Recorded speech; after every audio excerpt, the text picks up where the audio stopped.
Don't believe what's living inside this woman's walls. We open with a lady in the kitchen. Now, there's an opportunity for a joke there, but it's 2022. She reaches for a first aid kit while her phone buzzes away. She gives it a look over but decides not to answer. As she patches up her finger, which she probably cut from running with scissors, the caller leaves a message. Seems to be a heartbroken ex-boyfriend or something. He really misses her and yada yada yada. And we also learn that there was another man in the picture. Scandalous. My advice? Focus on the grind, young man. The woman, who we'll now call Stephanie, walks over to the living room, but stumbles, spilling her spaghetti everywhere. We've all been there. As she cleans up the rather bland meal, she notices 2 drops of blood. She grabs some cleaning supplies, but her attempts to fix the small problem only make it worse and more widespread. This says a lot about society. Now without a meal and ever hungry, Stephanie checks her fridge, but it's empty. 2 minutes later, she checks again. Still empty. Hate when that happens. So, she orders some food before marking where to place a painting. She grabs a handy-dandy hammer and prepares to bludgeon in a nail. But instead, she knocks a small hole into the wall accidentally. Woman moment. Suddenly, there is a knocking on the door. Stephanie's anxiety heightens. She swiftly tiptoes towards the door, then lays her back against the wall. Eyes closed, she slips down, waiting for whoever, or perhaps whatever, is outside to leave. Then, she quickly undoes several locks to sneak a peek outside. Okay, seems like the coast is clear. She opens it again and grabs her food. You see, Stephanie is agoraphobic, meaning she's afraid of outside. Yes, literally. She never leaves her house. Relatable. Later, Stephanie dictates a text for her landlord. She's thankful for the place, but curious about its blueprint since one of the walls seems to be very hollow. Remarkably, her phone perfectly translates her speech to text without any mistakes, which is the hardest part about this to believe. At night, she brushes her teeth while inspecting the inside of her eye, as one typically does. She's having trouble sleeping. The hole in the wall is on her mind. The moment she closes her eyes, the wall suddenly juts forward. Her eyes widen with surprise, but it was just a dream. Stephanie awakens and has a little therapy session. Her therapist believes it's time for her to come out of her shell and visit the office. Stephanie coughs in response. The therapist suggests this would be a great opportunity to get outside and visit the pharmacy. Stephanie smiles wide, agreeing to the challenge, but her eyes betray her true feelings. On the inside, she's a little scaredy cat.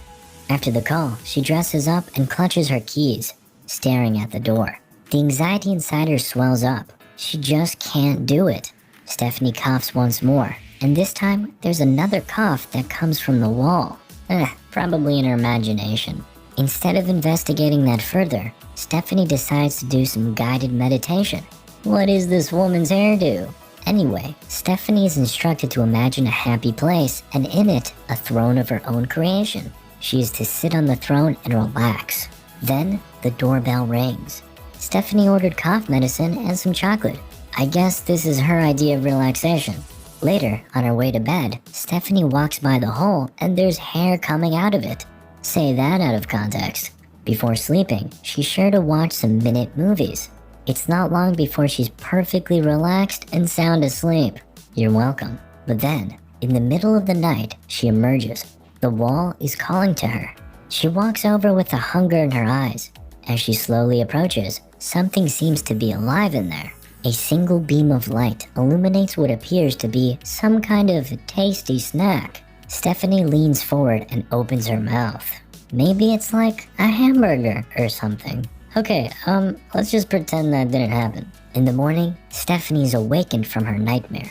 Actually, it seemed more like kind of a pleasant dream. Anyway, someone is frantically knocking at the door. It's her ex, begging to talk. She collapses next to a wall, too scared to be heard or seen. The beta male continues pestering her. He just wants to know how long things were going on with the other guy. He smashes his fist against the door. Her eyes widen. He knows she's in there. Her car is outside. After a while, he gives up. Then he walks over to the window and slams it, leaving what appears to be a note. After her ex speeds off, Stephanie carefully inspects the note. You can't ignore me. Are you sure about that? Stephanie involves the police and gets a restraining order. The officer recommends she gets a security camera, given that she's living alone. Stephanie proceeds to do so and sets up the camera while her coughing symptoms worsen. Later in the bathroom, she downs some cough syrup and it be hidden different. Meanwhile, disturbing, gurgling, bubbling animal sounds can be heard coming from the wall. It's leaking now, and then, crack, it's about to burst. Stephanie's cough is becoming a real problem. She checks her phone and receives a message from her landlord. Apparently, there was some kind of undisclosed renovation. That wall isn't supposed to be there. Stephanie continues to sip that good as the message continues. The lady states that some might find this addition to the home creepy, but she finds it adventurous. As far as Stephanie, she's in camp creepy, so she shuts the door. Despite this, she somehow finds herself sleeping in the hallway, right underneath the hole. She makes it back to her feet, then stumbles to her room, but steps on something. It's a tooth. Suddenly, without warning, she crams all 10 of her fingies into her mouth to count all her teeth. Could have just used your tongue, but okay, be extra, Stephanie. She backs away into her room, terrified, and shuts the door. The wall makes gut-wrenching sounds that get louder and louder. In search of answers, she checks out her security camera footage. What she finds is baffling. Stephanie herself can be seen walking up to the hole and coughing something up. Whatever it is, it just keeps getting bigger. Upon closer inspection, it seems to be an entire arm. She snakes it through the hole. In the present, she has no recollection of ever doing that. Overwhelmed with fear, Stephanie dashes towards the door, but she can do nothing more than stare at it. Her fear of the outside trumps all.